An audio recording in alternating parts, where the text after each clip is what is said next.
Alright, let's dive into what could be one of the most exciting launches for Garmin fans in 2024. The Garmin Fenix 8 and possibly the Epix 3, or even a merge of the two, which seems quite likely given what we know. If you're thinking about grabbing a new sports watch, you might want to hold off for a bit because what's coming might just be worth the wait.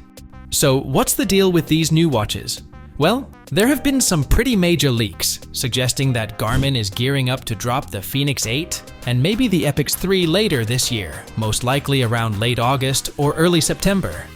If you're like me, you've probably noticed that Garmin's been a bit unpredictable with its launch dates, but this timeline actually makes a lot of sense. Why? Because it lines up perfectly with the IFA Tech Expo in Berlin, which is a pretty big deal. Garmin loves to use these kinds of events to make a splash, so an early September release feels just right. Now let's talk about the elephant in the room. What's going on with the Epix line? There's a lot of speculation that Garmin might merge the Fenix and Epix lines into one. If you've been following Garmin's releases, you'll know that the main difference between the two has always been the display. The Fenix models stick with memory and pixel (MIP) displays, which are great for battery life, while the Epix line has those gorgeous AMOLED screens that really pop. But here's the kicker. Recent leaks have shown something called a Fenix E model, and it's got everyone wondering if Garmin is about to combine the best features of both lines into a single watch. So, what's this Fenix E all about? From what we've seen in the leaks, it looks like it could be a slightly cheaper, MIP-based version of the Fenix 8. That might mean Garmin's aiming to keep the Fenix name, but offer different display options, kind of like giving you the choice between a top-tier model with an AMOLED screen or a more budget-friendly one with a MIP display.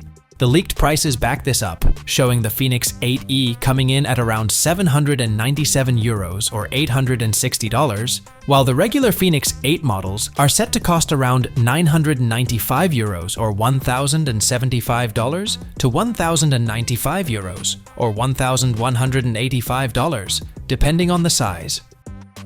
But enough about pricing. Let's dive into a feature that could see an upgrade. A more advanced SpO2 monitoring. We all know that SpO2 monitoring is crucial, especially for those of us who like to keep an eye on our health metrics.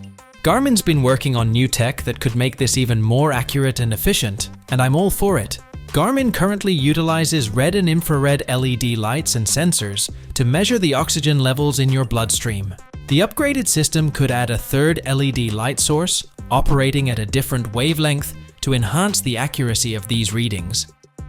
Moving on, Garmin may face a challenge in justifying the next generations of the Fenix, Epix, and Enduro alongside each other. Given that the Fenix is the more established name, it would make more sense for Garmin to keep it over the Epix, which has primarily filled gaps in the company's outdoor watch lineup. So, should you wait for the Fenix 8 series? Well, it might be worth holding off on that purchase. Garmin's known for pushing the envelope with each new release, and 2024 could be the year they really shake things up. Stay tuned, because we'll be keeping a close eye on all the latest leaks and updates as we get closer to the official launch.